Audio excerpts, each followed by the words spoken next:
नमस्कार दोस्तों, मैं अनिल तिवारी आपके अपने YouTube चैनल में आप सभी का हार्दिक स्वागत और अभिनंदन करता हूं और उम्मीद करता हूं कि आप स्वस्थ होंगे और आपकी पढ़ाई अच्छे से चल रही होगी।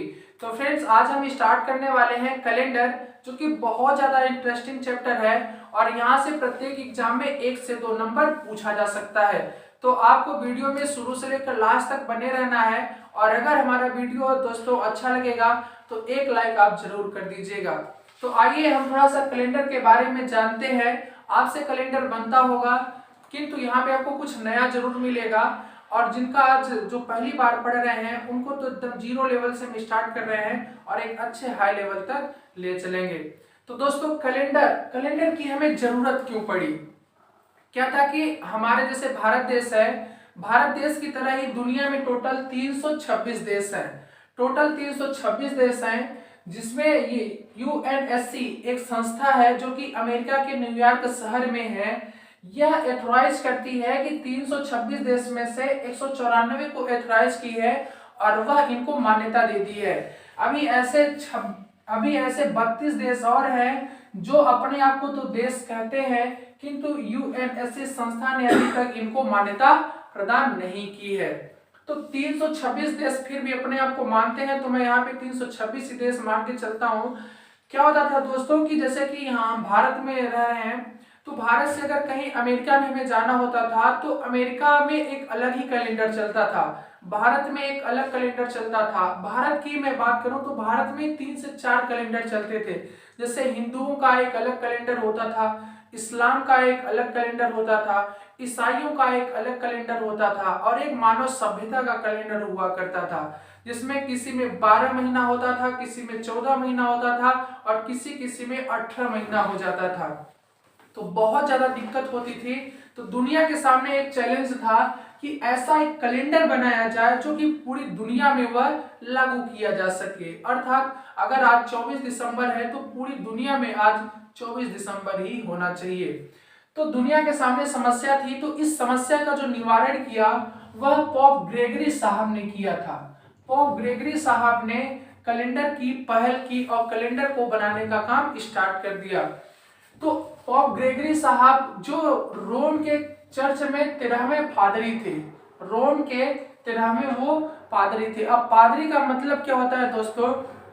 जैसे कि मंदिर में पुजारी होता है, ठीक है, वैसे ही चर्च में क्या होते हैं? पादरी होते हैं। तो रोम के 13वें वो पादरी थे जिन्होंने कैलेंडर बनाने का काम स्टार्ट कर दिया।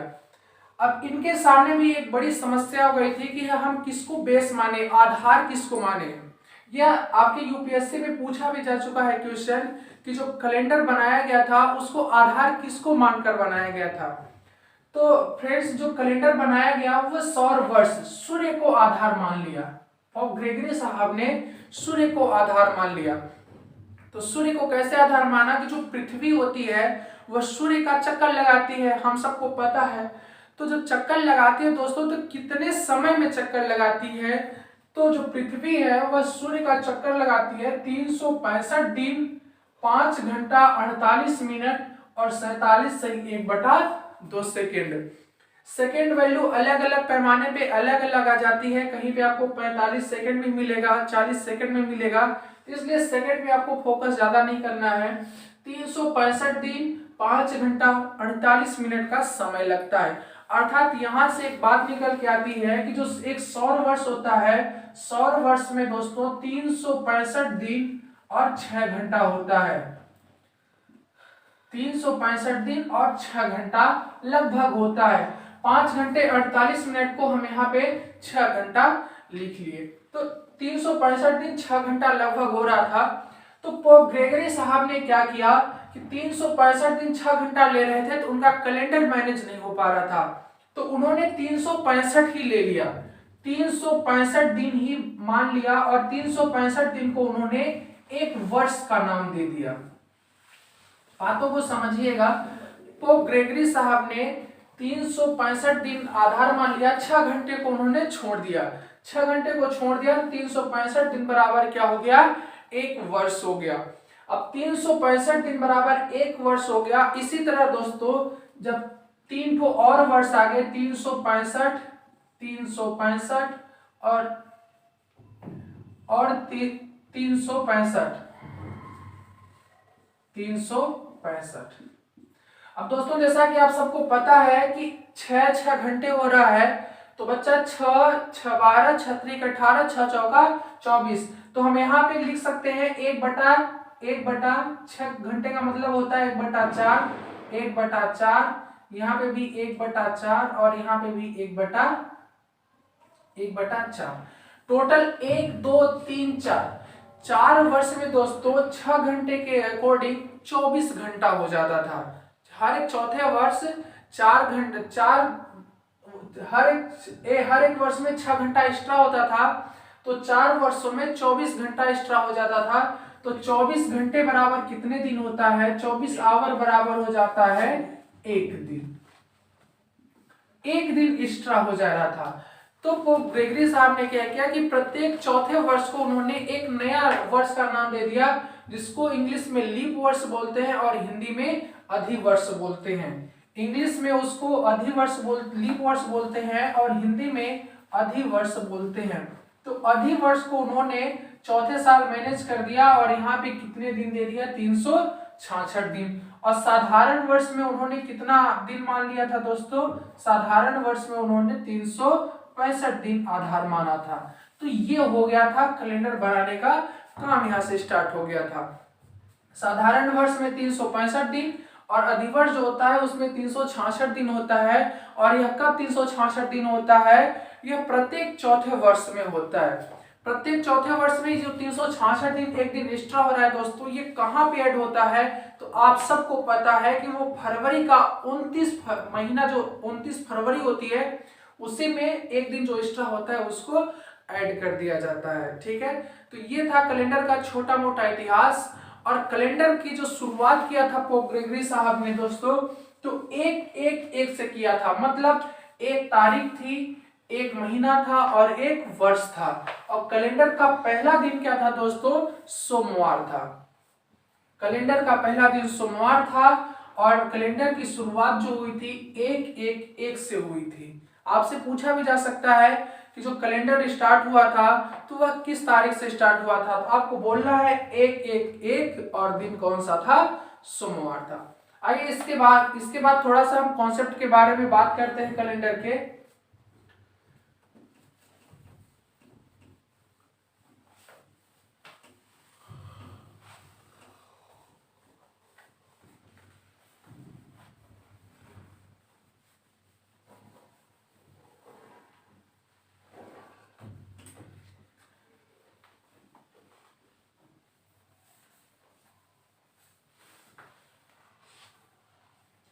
अब देखिएगा, पोप ग्रेगरी साहब ने वर्ष तो बना लिया। अब आप सबको पता है उन्होंने सप्ताह बनाया। सप्ताह में कितने दिन होते हैं? 7 दिन होते हैं। महीना बनाया, महीने कितने होते हैं? 12 महीने होते हैं।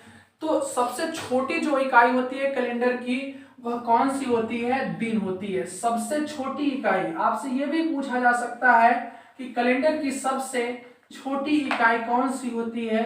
तो सबसे छोटी इकाई कौन सी होती है? दिन होती है, डे होता है। सबसे छोटी इकाई जो होती है वह दिन होती है। तो दिन आपको सबको पता होता है, ठीक है। और दोस्तों जो होता है यहाँ पे सप्ताह, सप्ताह के बाद महीना होता है और महीना के बाद वर्ष होता है, ठीक है। तो आइए हम लोग थोड़ा सा चर्चा करते हैं वर्ष पे। ईयर,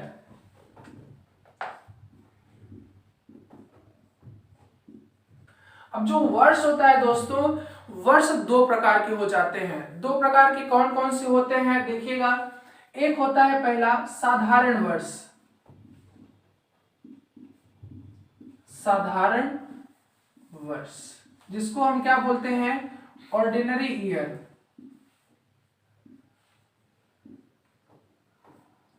और दूसरा होता है लीप वर्ष, या जिसको बोलते हैं हिंदी में अधिवर्ष।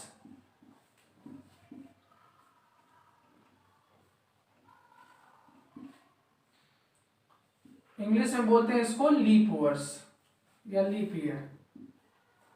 अब देखिएगा फ्रेंड्स, जो साधारण वर्ष होता है और अधिवर्ष होता है, इनमें अंतर क्या होता है? साधारण वर्ष में जो फरवरी माह होता है वह कितने का होता है? 28 का होता है। और वर्ष में कितने दिन होते हैं? 65 दिन होते हैं। इसी तरह अधिक वर्ष में दोस्तों जो फरवरी माह होता है वह कितने का होता है, 29 का होता है, और वर्ष में कितने दिन होते हैं, टोटल 366 दिन होते हैं। तो साधारण वर्ष में हमेशा आपको ध्यान में रखना है कि साधारण वर्ष में जो फरवरी माह होता है वह कितने का होता है, 28 का होता है, और लीप वर्ष में जो फरवरी माह होता है दोस्तों वो कितने का होता है, 29 का होता है। फरवरी 28 की होती है तो कितने दिन होंगे वर्ष में, 365 दिन होंगे, और फरवरी 29 की हो जाएगी तो वर्ष में कितने दिन हो जाते हैं दोस्तों, 366 दिन हो जाते हैं। यहां तक सबको क्लियर हो गया होगा, सबको समझ में आ गया होगा। अब इसके बाद दोस्तों हमें सबसे ज्यादा इंपॉर्टेंट होता है कैलेंडर में कि हम इनकी पहचान कैसे करें। ये भी हमारे सामने बड़ी समस्या हो जाती है कि कौन सा वर्ष साधारण है, कौन सा वर्ष लीप वर्ष है सर, हम तो यही नहीं बता पाते हैं। तो उसका भी पहचानने का मैं तरीका बता दे रहा हूं। वर्ष को पहचान करने का सबसे बढ़िया तरीका है दोस्तों कि आप वर्ष में 4 से भाग दे दो, वर्ष में 4 से भाग दे दो। अगर 4 से वह पूरा पूरा कट जाए तो आपका वह जो वर्ष होगा वह लीप वर्ष, अधिक वर्ष हो जाता है, और 4 से पूरा पूरा ना कटे तो वह कैसा वर्ष हो जाता है, साधारण वर्ष हो जाता है। अब हम क्या करेंगे दोस्तों, वर्ष को वर्ष डिवाइड बाय हम क्या करेंगे, 4 करेंगे। पहचान करने का तरीका है वर्ष में हम किससे भाग करेंगे, 4 से भाग करेंगे।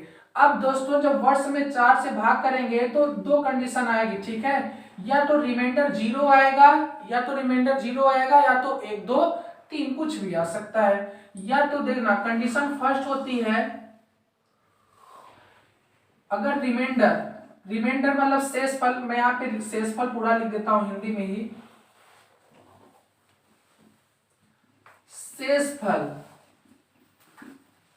शेषफल बराबर 0 आ जाएगा। वर्ष में 4 से भाग करने पर शेषफल बराबर 0 आ जाएगा दोस्तों, तो लीप वर्ष हो जाएगा। उसको हम क्या बोलेंगे, लीप वर्ष बोलेंगे।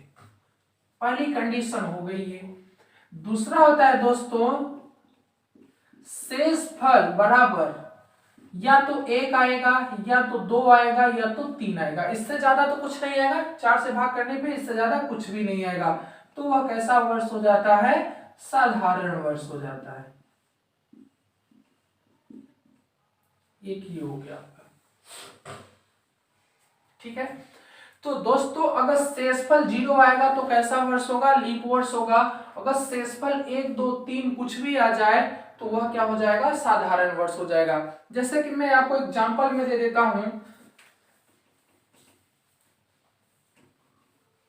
2-3 क्वेश्चन मैं दे देता हूं, आपको पहचान करके बताना है दोस्तों कि यह कैसा वर्ष है, साधारण वर्ष है कि लीप वर्ष है। जैसे कि यहाँ पे मैं दे दिया 2020 चल रहा है, आगे 2021 आने वाला है, आगे 2022 आने वाला है, और पीछे 2019 गुजर चुका है, 2018 जा चुका है, 2016 जा चुका है।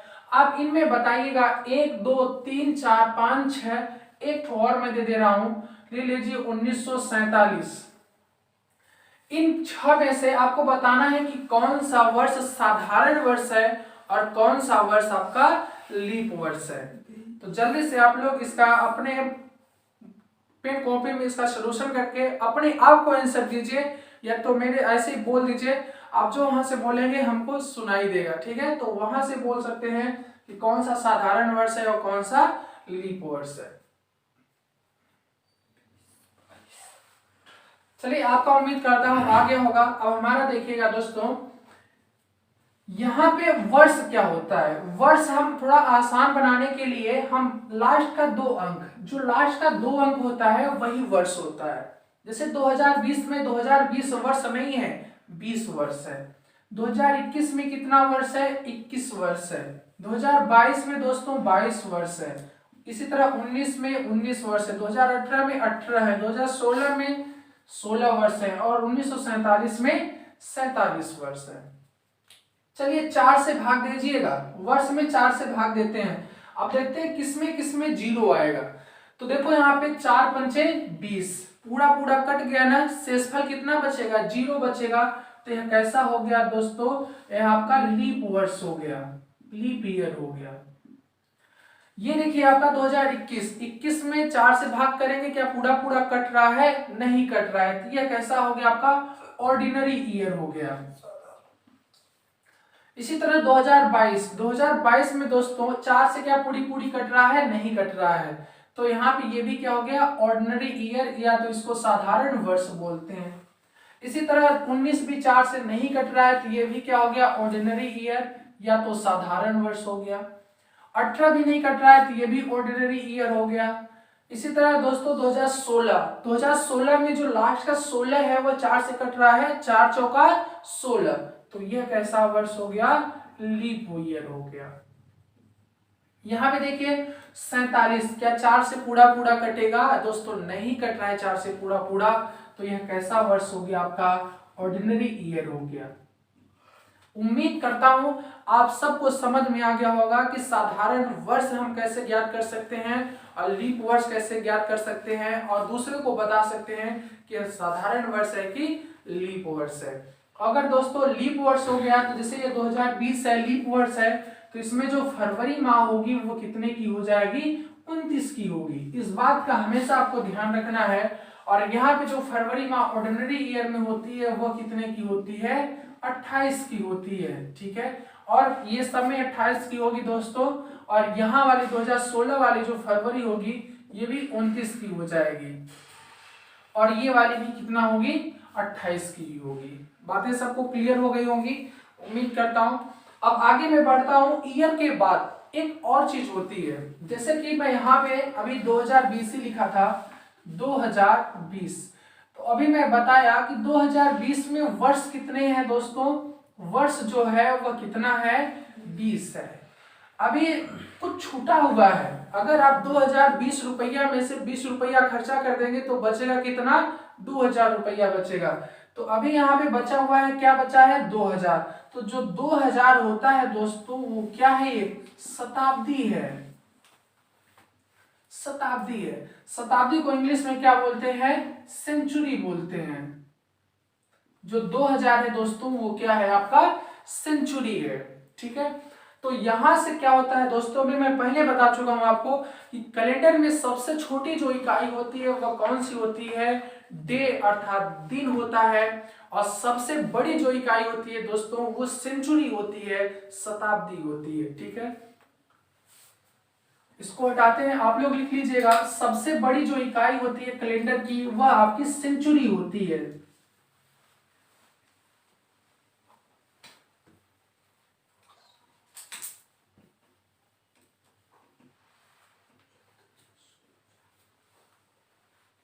आइए थोड़ा सा हम लोग जान लेते हैं सेंचुरी के बारे में कि सेंचुरी आखिर हम सेंचुरी को कैसे पहचानेंगे और सेंचुरी होती क्या है। सेंचुरी को हिंदी में बोला जाता है शताब्दी। अब देखिएगा सेंचुरी की पहचान सबसे तो यही इंपॉर्टेंट होता है सभी बच्चों के लिए कि सेंचुरी हम कैसे जानेंगे कि सेंचुरी है कि नहीं। तो जो सेंचुरी होती है दोस्तों वो 100 के मल्टीपल में होती है। पहला वो 100 के मल्टीपल में होगी, या तो मैं दूसरे भाषा में बोलूं तो इकाई व दहाई के अंक में अगर 0 मिलेगा तो वो कैसा होगा? वो सेंचुरी हो जाती है। या तो 100 के मल्टीपल में, जैसे 100 हो गया दोस्तों, 500 हो गया, आपका 400 हो गया, 800 हो गया, 1100 हो गया, आपका 1900 हो गया, 2000 हो गया, 2000 के बाद क्या आ सकता है? 2100 आ सकता है, और आपका भी 1300 हो गया। देखिए लास्ट के दो अंक 0 0 0 0 0 0 0 0 है, तो यह कैसा हो गया आपका? यह सेंचुरी ईयर हो गया, ठीक है। ये सभी क्या होते हैं? सेंचुरी होते हैं। अब सेंचुरी में क्या हुआ था दोस्तों कि वहां पे ग्रेगरी साहब ने 5 घंटे 48 मिनट को दोस्तों उन्होंने 6 घंटा मान लिया था। उन्होंने 12 मिनट अपने से एक्स्ट्रा बढ़ा लिया था। तो जो 12 मिनट बढ़ाया था दोस्तों, तो वह छोटा छोटा, जैसे कहते हैं ना कि बूंद बूंद से घड़ा भर जाता है, उसी तरह जो छोटा छोटा समय था उनका 12-12 मिनट, वो आकर सेंचुरी में दिक्कत कर रहा था। तो उन्होंने आगे सेंचुरी में इसको मैनेज किया। अब वो कैसे मैनेज किया, आइए हम वो आपको बताते हैं। जैसे कि सेंचुरी में भी दोस्तों सेंचुरी में भी वर्ष होते हैं, उस सेंचुरी भी होती है, साधारण ऑर्डिनरी सेंचुरी होती है और लीप सेंचुरी होती है। तो यहाँ पे सेंचुरी को ज्ञात करने के लिए हम 4 से भाग नहीं करते हैं, किससे भाग करते हैं, 400 से भाग करते हैं। और जब 400 से जो पूरी तरह कट जाएगा उसमें फरवरी माह 29 का होगा। आपको ये ना समझ में आया होगा, फिर से सुनिएगा बातों को। सेंचुरी में इकाई व दहाई के अंक में क्या रहते हैं, 0 रहते हैं। सेंचुरी भी 2 प्रकार की होती है, एक होती है ऑर्डिनरी सेंचुरी, मैं लिख देता हूं, एक होती है ऑर्डिनरी सेंचुरी जिसको हम साधारण शताब्दी बोलते हैं, साधारण शताब्दी, और दूसरा होता है इसी में लीप शताब्दी या तो अधिवर्ष शताब्दी।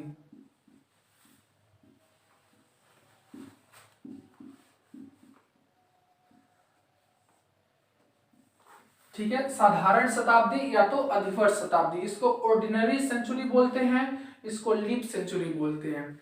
अब इसकी पहचान कैसे करेंगे, तो थोड़ा सा पहचान भी आप लोग देखिएगा।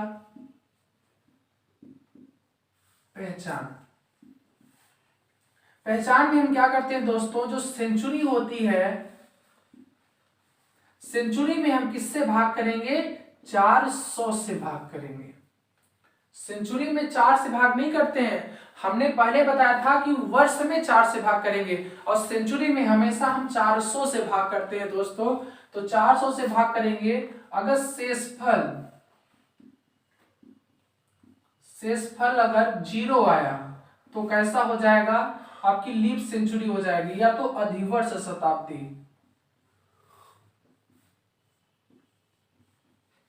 अधिवर्ष शताब्दी, अगर दोस्तों अधिवर्ष शताब्दी हो गई तो उसका मतलब हो जाएगा कि जो फरवरी माह मिलेगा वह कितने का मिलेगा, 29 का मिलेगा। ये भी आपको नोट डाउन करना होगा। और दूसरा, अगर दोस्तों शेषफल जो होगा वह तो आपका 100 आएगा, अब 100 आएगा या तो 200 आएगा या तो आपका 300 आएगा, इन्हीं 3 में से कुछ आएगा। तो जब अगर इतना आ गया दोस्तों तो ऐसा हो जाएगा साधारण सेंचुरी हो जाएगा, साधारण सेंचुरी शताब्दी। ठीक है, बातें समझ में आई। सेंचुरी की पहचान करने के लिए दोस्तों हम 400 से भाग करते हैं, अगर 400 से पूरा कट जाएगा तो वह अधिवर्ष या लीप सेंचुरी कहलाती है। लीप सेंचुरी का मतलब 29 फरवरी होता है, और शेषफल 100, 200, 300 आया तो साधारण शताब्दी होता है। और साधारण शताब्दी में आपकी जो फरवरी माह होता है वह 28 का होता है। यहां से बहुत अच्छा क्वेश्चन बन सकता है कि मैं ही आपको यहाँ पे क्वेश्चन दे देता हूं दोस्तों कि चलिए ये जितने भी मैं सेंचुरी लिखा हूं सभी में बताइए कि इन सब में फरवरी माह कितने का होगा, फरवरी माह कितने का होगा। 100 में फरवरी कितने का आएगा, चेक करिए, क्या 100 400 से कटेगा, नहीं कट रहा है, तो फरवरी कितने की हो जाएगी दोस्तों, 28 की हो जाएगी। 500 क्या 400 से पूरा कटेगा, नहीं कटेगा, तो यहाँ पे भी कितने की हो जाएगी फरवरी, 28 की हो जाएगी। क्वेश्चन आपको यहाँ पे दिया जा सकता है 1 नंबर का। 400 क्या 400 से पूरा कटेगा, तो देखिए दोस्तों 4 से पूरा कट जाएगा तो वह अधिवर्ष शताब्दी अर्थात लीप शताब्दी होगी और 29 की फरवरी हो जाएगी। तो 400 में जो फरवरी माह होगा वह कितने का होगा, 29 का होगा। 800 में भी यही 29 की फरवरी होगी। 1100 में फरवरी कितने की होगी, 28 की होगी। और दोस्तों 1900 में जो फरवरी होगी वह कितने की होगी, 28 की होगी। 2000 में जो फरवरी होगी दोस्तों वह 29 की हो जाएगी। 2100 में जो आपकी फरवरी होगी वह 28 की होगी। और 1300 में जो फरवरी होगी दोस्तों वो कितने की होगी, 28 की होगी। तो बातें अब सब आपको क्लियर हो गया होगा कि सेंचुरी में भी फरवरी जो माह होता है वह दिक्कत करता है, कब 28 का होगा कब 29 का होगा, तो उसके लिए हम 400 से भाग कर लेते हैं। तो दोस्तों यही छोटा कॉन्सेप्ट था। अब कॉन्सेप्ट के बाद हम आपको स्टार्ट करते हैं कि कैलेंडर में एक जादुई ट्रिक, अर्थात इसका मतलब आज कौन सी तारीख है, आप तारीख बताओ और इसके बाद आप खुद दिन निकाल सकते हो कि इस तारीख को यह दिन है। अर्थात आपसे कोई भविष्यवाणी पूछेगा कि चलिए बताइए 25 जुलाई 2047 को कौन सा दिन होगा, तो आप आसानी से बता सकते हो कि 25 जुलाई 2047 को कौन सा दिन होगा। तो दोस्तों उसके लिए आपको थोड़ा सा इंतजार करना होगा। मैं अगला वीडियो आपको बहुत जल्दी अवेलेबल कराऊंगा और उस वीडियो में आपको बताऊंगा कि कैसे हम किसी दिन का कोड के माध्यम से अर्थात 5 से 6 सेकंड में हम बता सकते हैं कि उस तारीख को कौन सा दिन होगा। तो चलिए दोस्तों आज इतना ही, तब तक के लिए आप अपना ख्याल रखिए। धन्यवाद।